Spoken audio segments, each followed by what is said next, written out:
Hello my all sweetie, welcome back to my channel. আজ আমি explain করব home town romance the series episode 6 part 1।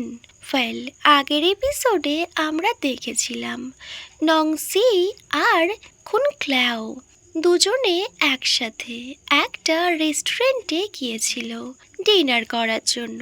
ওখানে খুন ক্ল্যাও নংসিকে একটা ব্রেসলেট গিফট করে। অ্যাকচুয়ালি সিয়ের আগের ব্রেসলেটটা হারিয়ে গিয়েছিল। খুন ক্ল্যাও যে ব্রেসলেটটা নংসিকে গিফট করে, ওটা পেয়ে নংসি ভীষণ হ্যাপি হয়ে যায়। দেন খুন ক্ল্যাও যখন ওয়াশরুম যায়, তখন ওখানে নংসিয়ের এক্স গার্লফ্রেন্ড জেন আসে। আর জেন ব্যাস খুন ক্ল্যাওকে দেখতে থাকে। দেন ও খুন ক্ল্যাওকে ব্যাক সাইড দিয়ে হাগ করে নেয়। খুন ক্ল্যাও ভীষণ সারপ্রাইজড হয়ে যায়। ও জেনকে পুশ করার চেষ্টা করে, বাট ও কোনোভাবেই জেনকে পুশ করতে পারে না। জেন কাঁদতে শুরু করে আর বলে, আপনাকে দেখতে অনেকটা আমার এক্সের মতো। ওয়েল, আমি আপনাকে একটু হাগ করতে চাই বলে ও খুব টাইটলি খুন ক্ল্যাওকে হাগ করে নেয়। বাট খুন ক্ল্যাও ওকে সরিয়ে দেওয়ার চেষ্টা করতেই থাকে। আর তখন ওখানে নংসি আসে, আর নংসি ওদেরকে একসাথে এইভাবে দেখে, বাট ও কিছুই বলে না।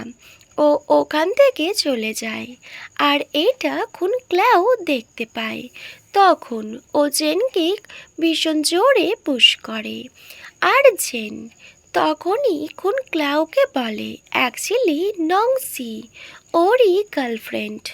আর জেন এটাও বলে, নংসি যেমনভাবে আমায় ছেড়ে গিয়েছে, কয়েকদিন পরে ও তোমায়ও ঠিক একইভাবে ছেড়ে যাবে। ও কখনো ওর ওয়াইফই তোমায় বানাবে না। এটা শুনে খুন ক্ল্যাও ভীষণ রেগে যায়। আর ও খুব টাইটলি জেনের হ্যান্ড হোল্ড করে নেয়। ওয়েল, ও তো বেশি কিছু ওকে বলে না, ও ব্যাস ওখান থেকে চলে যায়। অ্যাকচুয়ালি ও সিয়ের কাছে যাচ্ছিল। ও সিয়ের কাছে যায় আর বলে, নংসি, তুমি যেমনটা ভাবছো তেমনটা না। অ্যাকচুয়ালি আমি ওই পার্সনটাকে চিনিও না, তবে আমি এটা জানতে পেরেছি ওই পার্সনটা তোমার এক্স গার্লফ্রেন্ড। এটা শুনে সি বলে, সো হোয়াট নাও? ওয়েল, তুমি এখনো আমায় লাভ করো তো? Well, do you want to marry me? So খুন ক্ল্যাও বলে, অফকোর্স। আমি তোমার পাস্ট নিয়ে কী করব? আমি তো আমাদের ফিউচারের কথা ভাবছি। ওয়েল, দেন ওরা দুজন ওখান থেকে চলে যায়। অ্যাকচুয়ালি ওরা খুন ক্ল্যাওয়ের বাড়িতে আসে। ওয়েল, দেন খুন ক্ল্যাও ওকে নিয়ে ওর ফিল্ডে আসে, যেখানে ওর ভিলেজের অনেকগুলো পার্সন ছিল। আর ওখানে জিওও ছিল। নংসি ছোট্ট একটা ফ্লাওয়ার বুকেট নিয়ে দাঁড়িয়েছিল। আর খুন ক্ল্যাও ওর সামনে যায় আর একটা বিগ স্মাইল ফেস করে। আর ওকে একটা বক্স দেখায়, যার মধ্যে একটা রিং ছিল। অ্যাকচুয়ালি খুন ক্ল্যাও আজ নংসিকে সবাইয়ের সামনে প্রপোজ করছে।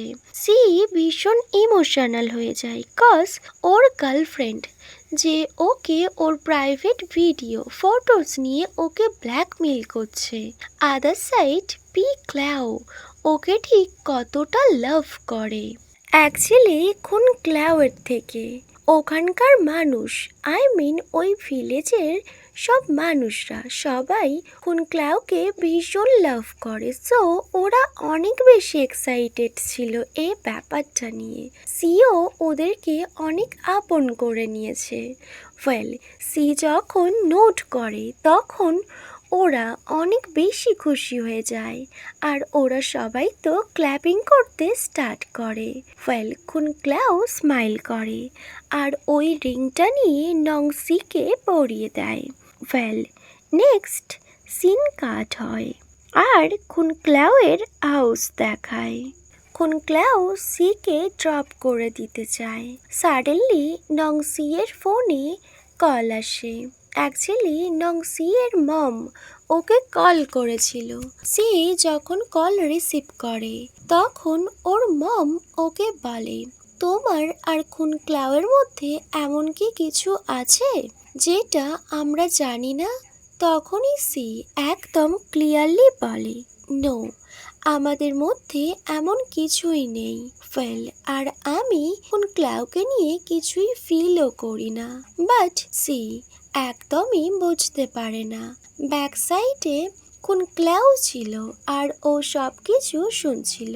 দেন নং সি কল কাট করে দেয়। খুন ক্লাউ সি এর সব কথা শুনে, বাট ও এমন প্রিটেন্ড করে লাইক ও কিছুই শোনেনি। ওয়েল দেন খুন ক্লাউ সিকে ওর বাড়িতে ড্রপ করে দেয়। নেক্সট সিন কাট হয় আর মর্নিং দেখায়। নং সি আবার খুন ক্লাউয়ের কাছে চলে আসে। ওয়েল অ্যাকচুয়ালি খুন ক্লাউয়ের বাড়িতে ও সব থেকে সেফ ফিল করে, সব থেকে বেশি কমফোর্টেবল ফিল করে। ও যেখানেই যাক না, ও রাগ করে হলেও বা ফ্রাস্ট্রেটেড হলেও ওকে তো খুন ক্লাউয়ের কাছে আসতেই হবে। ওয়েল সি যখন ক্লাউয়ের বাড়িতে আসে, ক্লাউ সিকে দেখে ভীষণ হ্যাপি হয়ে যায় আর ও নং সিকে টাইটলি হাগ করে নেয়। দেন নাইট দেখায়।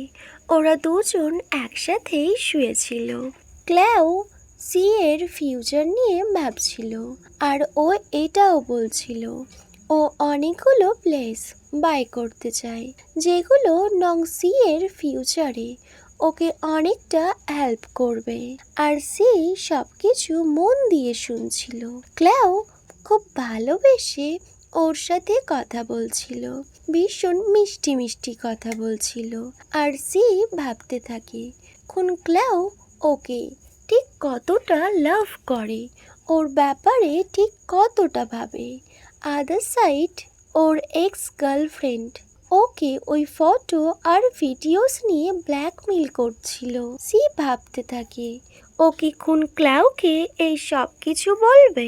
আবারও ভাবতে থাকে পি ক্লাউ ওকে ঠিক কতটা লাভ করে, আর ও যদি এইসব বলে সো খুন ক্লাউয়ের হার্ট ব্রেক হবে। আর ও কোনোভাবে চায় না ওর পি ক্লাউয়ের হার্ট ব্রেক হোক। আর যদি কোনোভাবে পি ক্লাউ অনেক রেগে যায় আর সি এর থেকে অনেকটা দূরে চলে যায়, সো সি তখন কি করবে? সি এখন ভীষণ স্ক্যারেড ফিল করতে থাকে। ওয়েল নেক্সট সিন কাট হয় আর মর্নিং দেখায়। অ্যাকচুয়ালি আজ সি খুন ক্লাউকে নিয়ে একটা প্লেসে যাবে, তাই ওরা দুজন একসাথে রেডি হচ্ছিল। সাডেনলি ওখানে জেন চলে আসে আর ও নং সি এর হ্যান্ড ভীষণ টাইটলি গ্র্যাব করে আর ওকে পুল করে ব্যাস নিয়ে যেতে শুরু করে। সি কোনোভাবে যেতে চায় না, ও খুন ক্লাউয়ের হ্যান্ড হোল্ড করতে চায়, বাট ও পারে না। তার আগেই জেন ওকে নিয়ে চলে যায়। জেন যখন সিকে নিয়ে ওই কারের কাছে আসে তখনই ব্যাক সাইড দিয়ে খুন ক্লাউ আসে আর নং সিকে পুল করে ও নিজের কাছে নিয়ে নেয়। আর ও ভীষণ অ্যাংরি হয়ে ব্যাস জেনের ফেসে একটা পাঞ্চ করে দেয়। ওয়েল জেন ভীষণ রেগে যায় আর ও ভীষণ লাউডলি বলে, হাউ ডিয়ার ইউ, তুমি আমার সাথে এমন বিহেভ কি করে করতে পারো? আমি ব্যাস এখানে এসেছি আমার গার্লফ্রেন্ডের জন্য, ওকে? আর আমি আমার গার্লফ্রেন্ডকে এখান থেকে নিয়ে যেতে চাই। ওয়েল তখনই খুন ক্লাউ বলে, নং সি, তুমি কি জেনের সাথে যেতে চাও? তো সি তখনই না করে। এটা শুনে খুন ক্লাউয়ের ফেসে একটা স্মাইল চলে আসে আর ও ভীষণ অ্যাংরিলি জেনকে ওখান থেকে চলে যাওয়ার জন্য বলে। জেন তো ভীষণ রেগে যায় বাট ও কিছুই বলে না, ও ওখান থেকে চলে যায়। Okay my all sweetie, home town romance the series episode 6 part 1 end হয়। Wait for my next video. By.